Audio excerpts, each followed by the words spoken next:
Hello YouTube, this is a tutorial on how to convert an image file or an illustration file into a vector file as fast as possible, or a PDF file or a logo file, however you want to name it. Now firstly, if this is an illustration that you've scanned in, there's one additional step, and I'm going to show you that to you real quick. But if this is a logo file that's been given to you as an image in black and white, you also have to do this step. And this is for black and white images predominantly, not color images and stuff. That's another tutorial in its own sense. If you want that, comment down below. Now, if you scan this in, it's best to scan it in as a TIFF.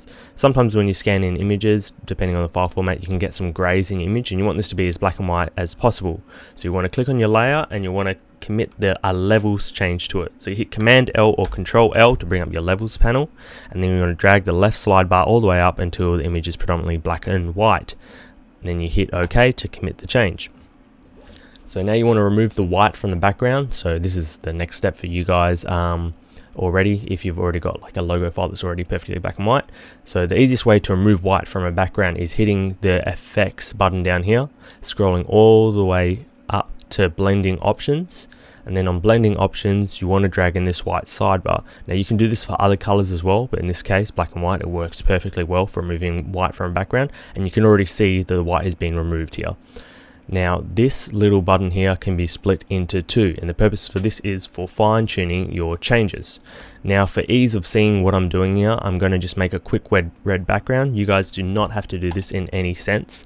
It's just for you guys to see easier, because it's a little bit hard to see sometimes black and white on a transparency grid. So I'm going to drag this in here, and you can see there's a little bit more white around the black here. So this is when you split this bar into two by hitting the Alt button on your keyboard or Option keyboard, depending if you're Mac or PC, and you just drag it in like this, and it starts removing those extra harsh edges. So that's splitting the bar in two with the Option key or Alt key, and you hit OK, and then you have your file already all done for you. So then you're going to save this out as a PNG or a PSD file or a TIFF file, whatever you prefer, just something that saves the transparent background. I've already saved mine as a PSD for you guys. I'm just going to drop this into Adobe Illustrator now.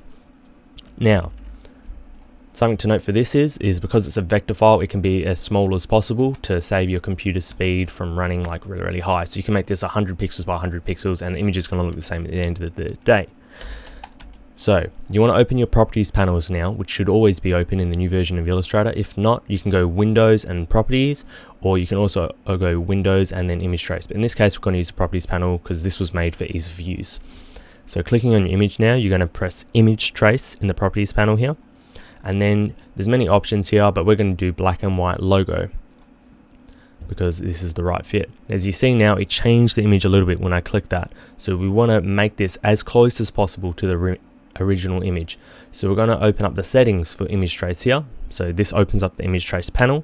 You might have already had this open. And then we're going to click the Advanced button down here. Now we're going to turn off the Preview button, because if you have Preview on, it's going to load really slow when it commits these changes that you're making to it. So first step is to ignore whites, because you want this image just to be the black logo. You don't want a white background on it. Then we're going to turn down noise to make it as refined as possible, turn up corners, turn up paths, and this is going to make it as close as the original as possible. And then you're going to hit the trace button, and that's going to commit those changes. And you can see now it's become a bit more like the original, and it's got a lot more detail. Now if your image came out in completely black or completely white or something, all you had to do was move around this threshold button here, but in our case we don't have to touch it. You're then going to want to expand this. You can find that under the Properties panel or under the Object panel, Object window at the top, or File menu, Object, and then Expand, and then you're going to hit the Expand button.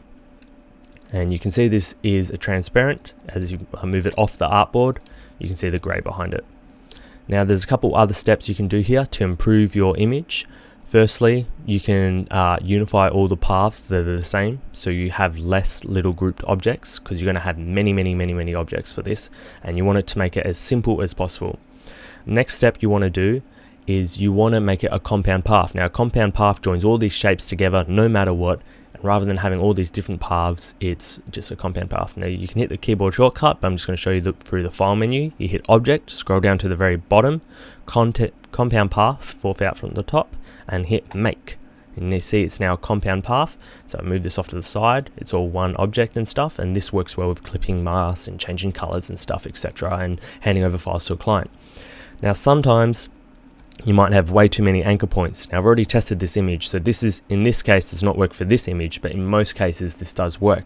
Now, what this next step does is it removes all these anchor points and makes the shape as simple as possible. It really depends on what your image is. The simpler it is, the better it is. So you hit object, you scroll down to where it says path. Under path, you press simplify, and you want to drag your curve precision all the way up to the top and hit preview so it can show you original and current points. Now in this case, dragging it all the way up makes more anchor points than it had before. So it's gone from 4,400 to 4,800. Now in most cases, you'll go from like 1,000 anchor points to 20 anchor points. And it's really brilliant the way this tool works, but in this case it does not work. And that's how you convert an image file, an illustration file into a vector file. And then you can export it in your file formats and stuff, etc. I hope you enjoyed this tutorial. If you did, down in the description below, I've got my Instagram and my Twitter link to my design accounts, which you can follow. Also, if you leave this video with a like rating or if you subscribe, I really do appreciate the support. And if you've got any other questions, design questions, comment down below. If you want any other design tutorials made, comment down below and I'll make them for you, because there's not a single thing I don't know how to do. Okay, thanks for watching. Bye.